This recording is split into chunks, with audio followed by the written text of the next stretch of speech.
l'innocence érotique. J'ai pas trouvé le nom tout de suite, hein. C'est l'élixir qui m'a dit comment il voulait s'appeler une fois que je l'ai fait. Moi ce que je savais c'est qu'il fallait faire un élixir floral de fleurs d'amandier. Voilà, c'était l'info. C'est l'info que j'avais eu, un élixir floral de fleurs d'amandier. J'ai cette info en pleine floraison, c'était le moment. On avait tous les amandiers du terrain qui étaient en train de fleurir, magnifiques, des magnifiques fleurs qui sentaient tellement bon. Donc,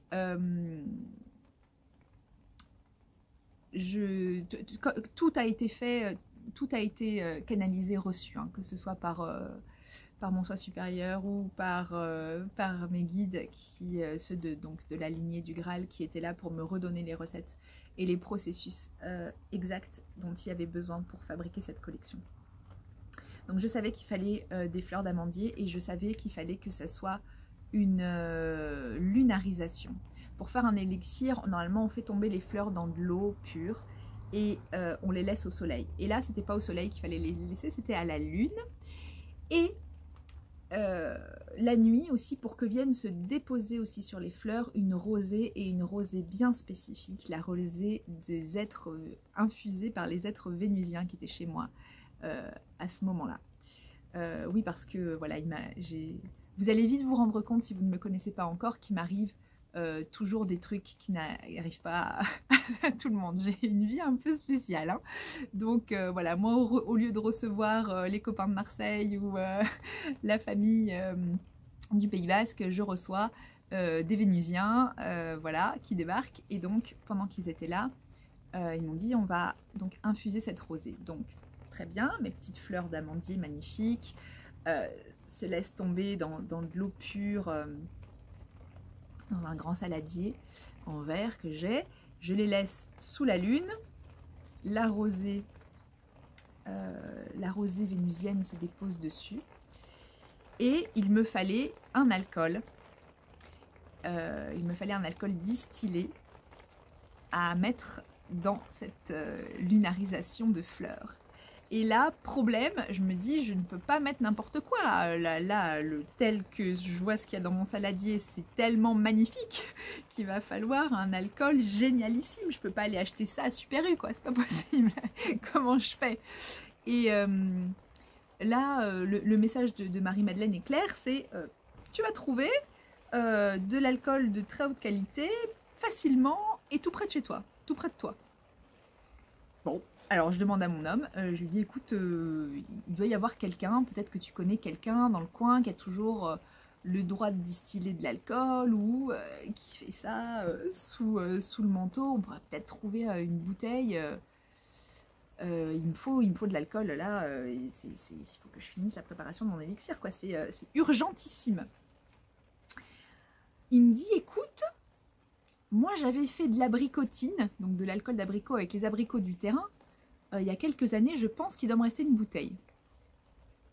Il va chercher, il me ramène la dernière bouteille de gnôle, la dernière bouteille d'eau de vie d'abricot, faite avec les abricots donc bio d'ici, il y a plusieurs années. Il a bien voulu la sacrifier, ne pas la boire, mais qu'elle puisse aller dans les élixirs. Et là, amande abricot. On avait juste quelque chose de merveilleux au niveau de l'innocence érotique. Donc je filtre les fleurs, les fleurs d'amandier. Je garde donc cette lunarisation plus la rosée vénusienne merveilleuse qu'il y avait, et je verse la fameuse abricotine fabriquée par mon homme, qui est un homme merveilleux, dans ces fleurs. Et Hathor se présente justement. Hathor se présente et je lui dis bah Hathor, si tu veux bien mettre une goutte de ton lait dans l'élixir, ça sera merveilleux. Et au moment où elle le fait, l'élixir qui est, vous voyez, là il est redevenu transparent, c'est de l'eau et de l'eau de vie, donc voilà, c'est translucide, hein. Au moment où elle verse sa goutte de lait, le mélange devient laiteux. Et là, moi j'étais estomaquée sur les fesses. Je ne pensais pas que c'était possible que physiquement, Hathor mette physiquement son lait dans le truc, quoi. Mais voilà, bon, ça l'a fait. j'ai pleuré d'émotion. J'ai pleuré d'émotion. C'est pas le premier élixir que je fabrique de ma vie, mais alors celui-là, c'était d'une beauté de vivre ça.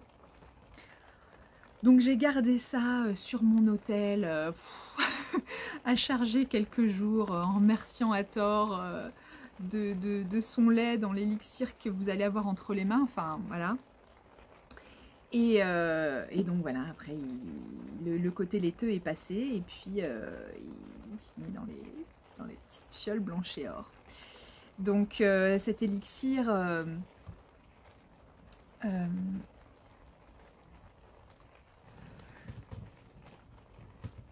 donc, c'est là où le nom innocence érotique s'est présenté à moi. Et tout... On a à peu près toutes vécu ça, je pense, d'une façon plus ou moins prégnante, plus ou moins forte, plus ou moins traumatisante dans notre enfance ou dans notre adolescence. Le moment où...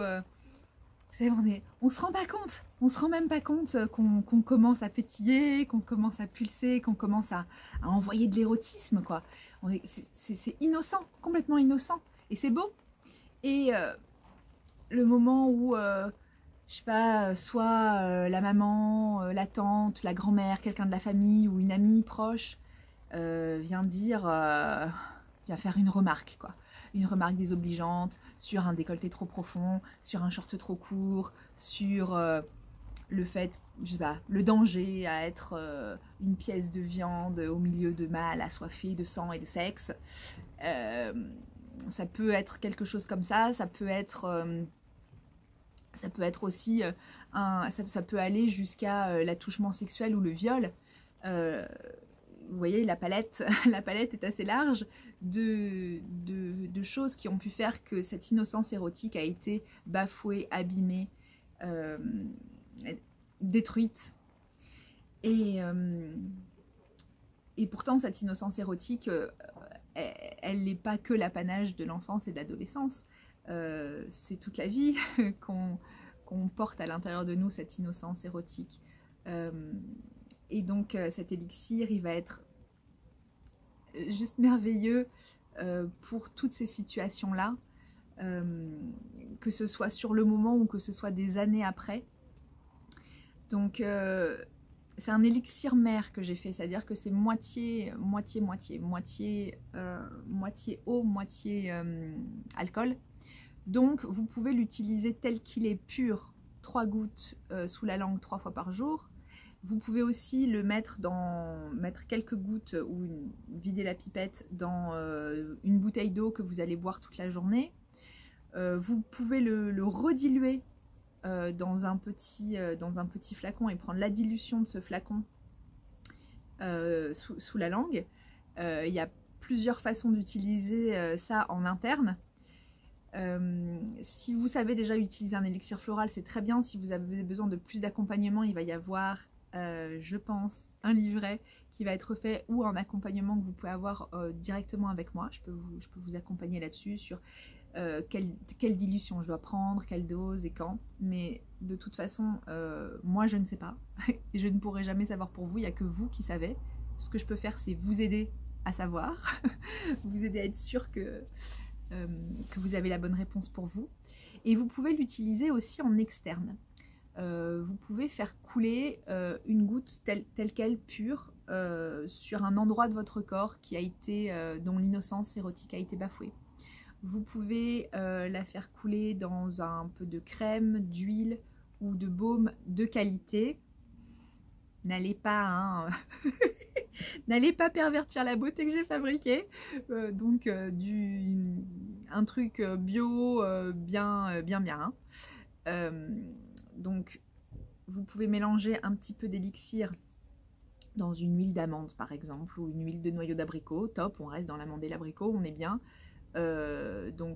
Pressé à froid avec des fruits à base de fruits à coque bio.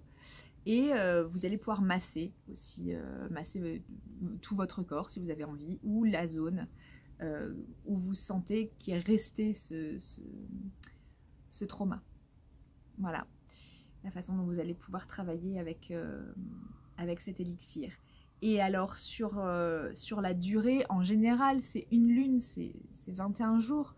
Mais là encore, c'est à vous de sentir. En tout cas, si c'est juste une ou deux fois sur du ponctuel, ça va peut-être être compliqué pour vous de ressentir vraiment l'effet de l'élixir. C'est toujours bien si c'est sur une semaine, 2 semaines, 3 semaines.